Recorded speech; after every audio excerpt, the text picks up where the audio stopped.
नमस्कार प्रिय दर्शकों, स्वागत है आप सभी का। और आज हम समझेंगे ग्रहों का बलाबल, यानी ग्रहों के पास कितना बल होगा, इसका निर्धारण कैसे करेंगे।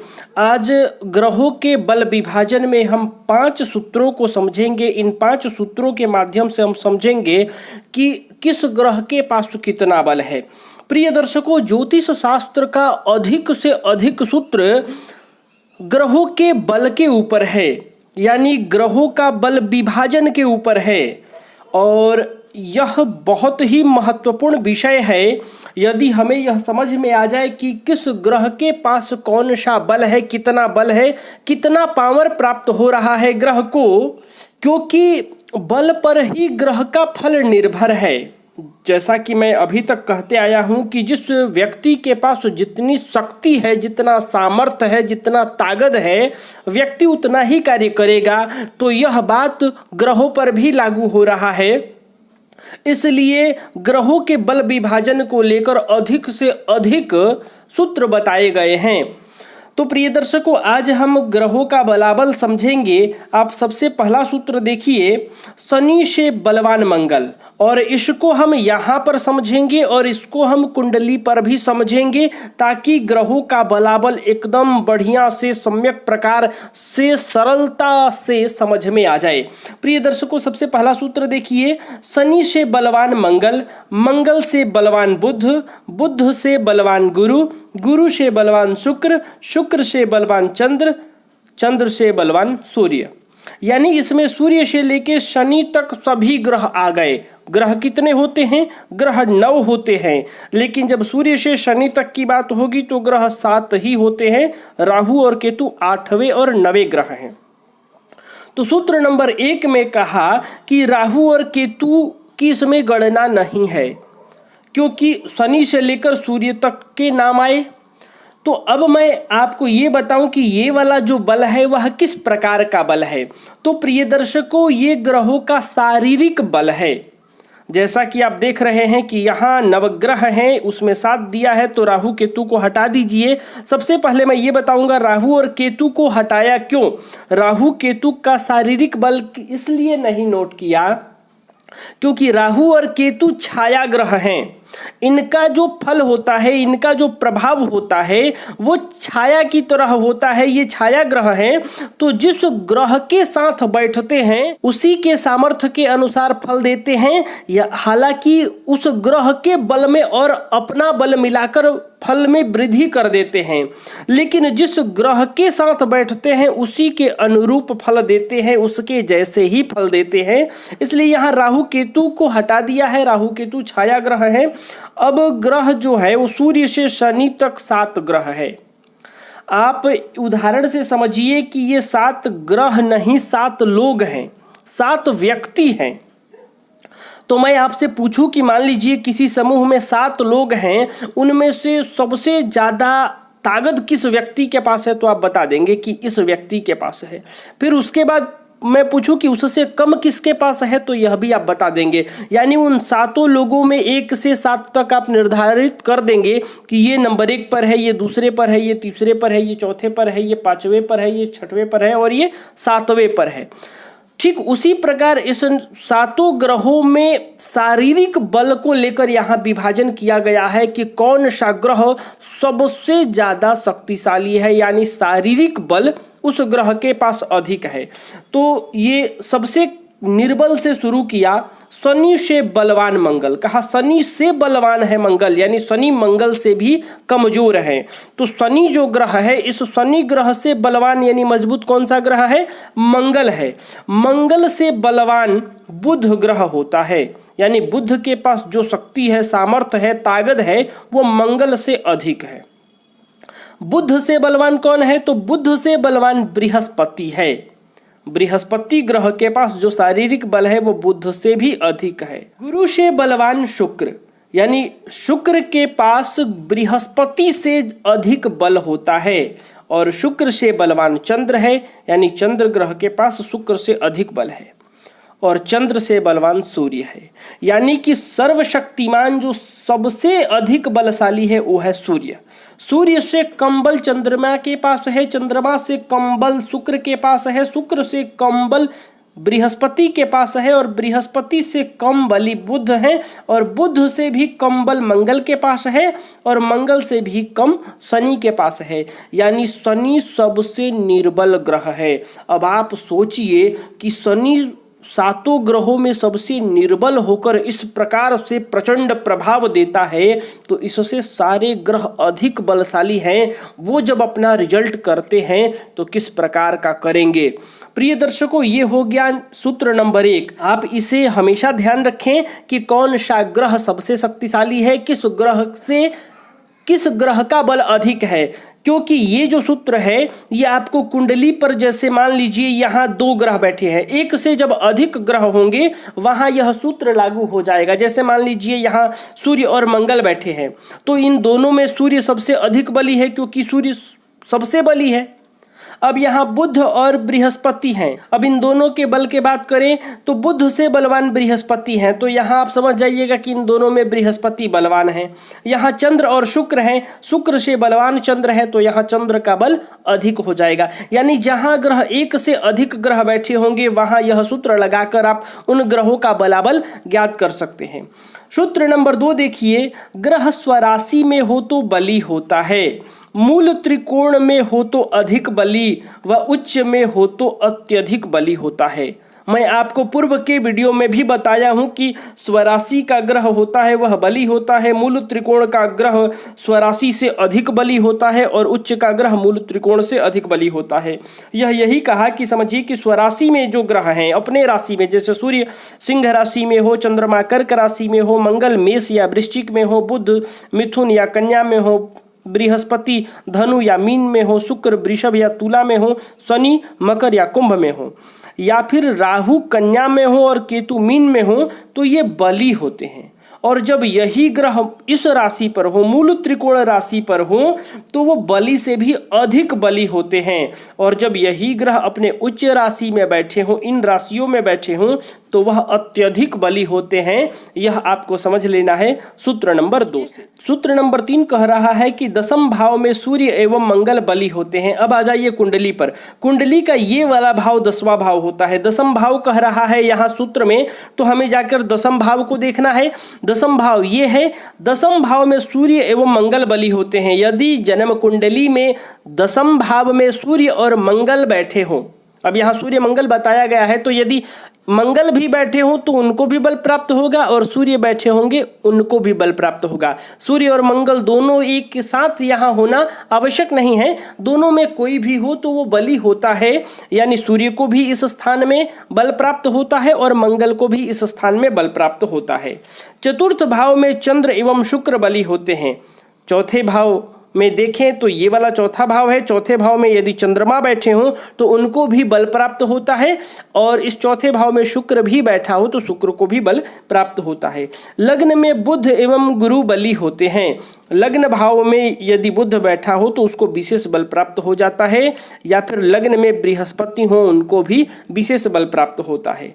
तथा सप्तम भाव में शनि बली होते हैं। यदि कुंडली के सप्तम भाव में शनि बैठे हों तो उनको विशेष बल प्राप्त हो जाता है।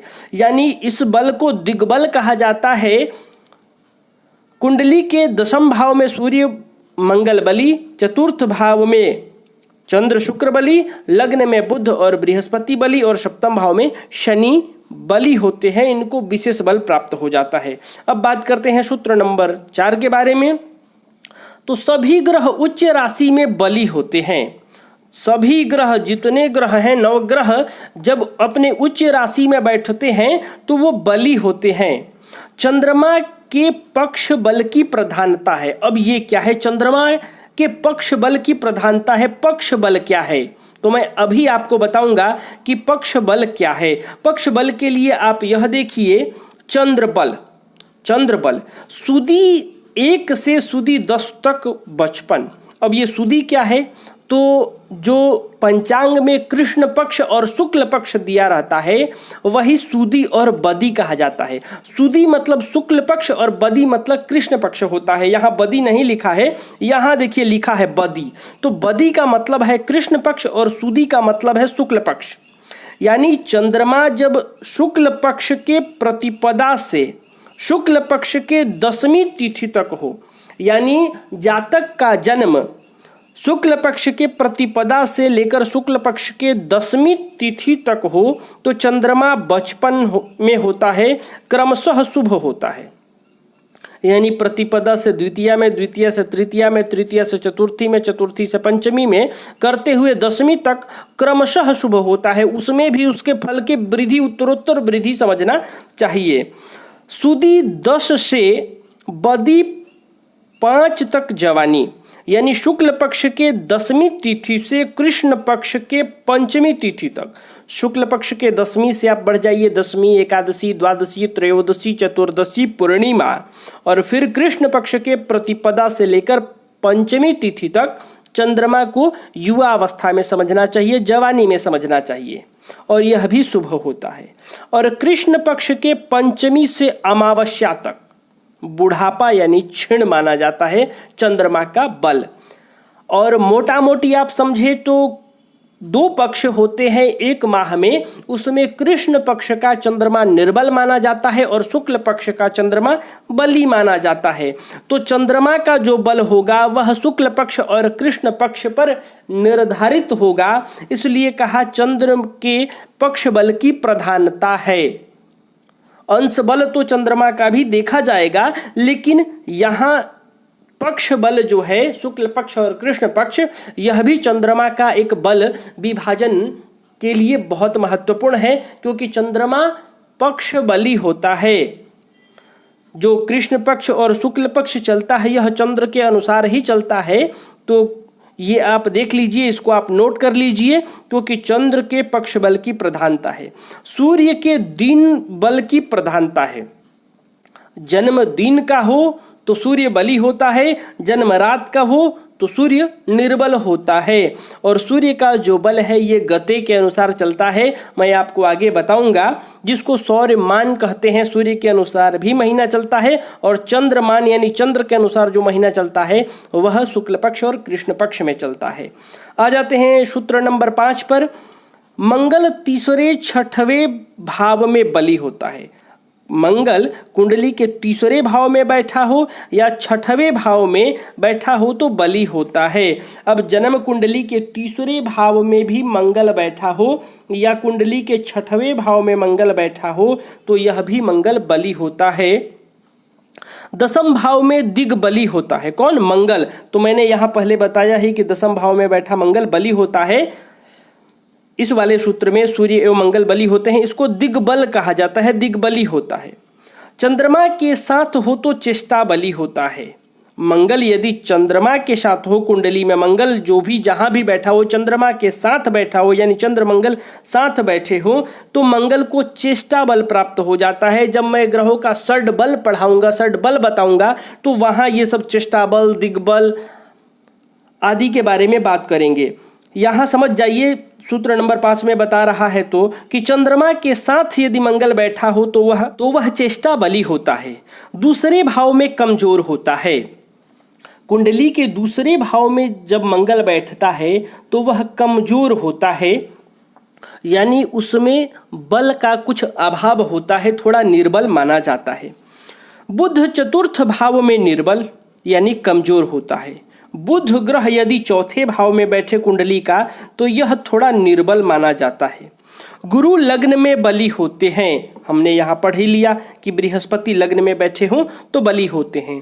शुक्र छठवें भाव में निष्प्रभाव,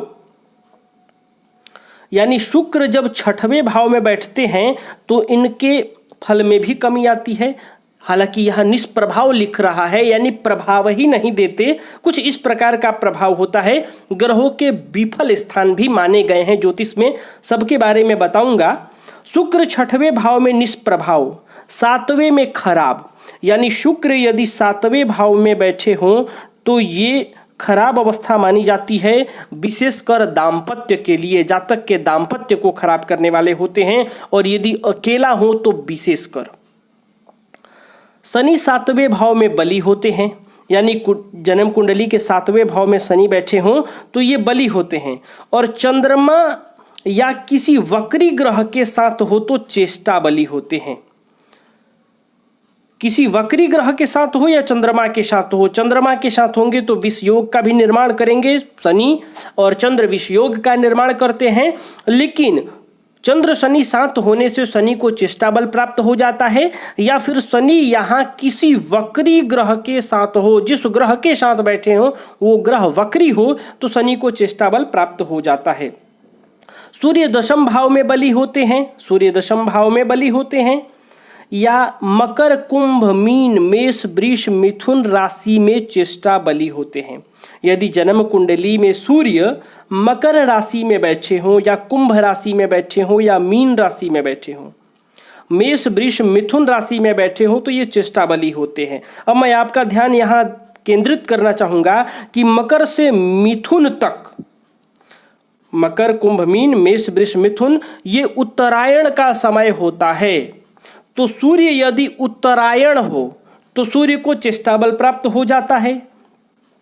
चंद्रमा चतुर्थ भाव में बली होता है, यहां हमने पढ़ लिया कि चंद्रमा चौथे भाव में बली होता है, और यह भी मकर कुंभ मीन मेष वृष मिथुन राशि में चेष्टा बली होता है। यानी कुंडली में चंद्रमा और सूर्य ये दोनों ही ग्रह यदि उत्तरायण की राशि पर हो, उत्तरायण और दक्षिणायन सूर्य से ही निर्धारित होता है, तो यदि उत्तरायण है तो समझिए कि सूर्य को चेष्टा बल प्राप्त है, जन्म उत्तरायण में है तो। यानी कि मकर राशि से लेकर मिथुन राशि पर्यंत यदि 6 राशियों में सूर्य हो तो वह चेष्टा बली होता है। इसी प्रकार चंद्रमा चेष्टा बली होता है। या फिर जन्म कुंडली के चौथे भाव में चंद्रमा बैठा हो तो भी वह बली होता है। जन्म कुंडली के दशम भाव में सूर्य बैठे हों तो वो बली होते हैं। तो प्रिय दर्शकों, मैं उम्मीद कर रहा हूं कि ग्रहों का बलाबल इन 5 सूत्रों के अनुसार आपने समझ लिया होगा। तो प्रिय दर्शकों, आज के लिए बस इतना ही। तब तक के लिए हमें अनुमति दीजिए। नमस्कार।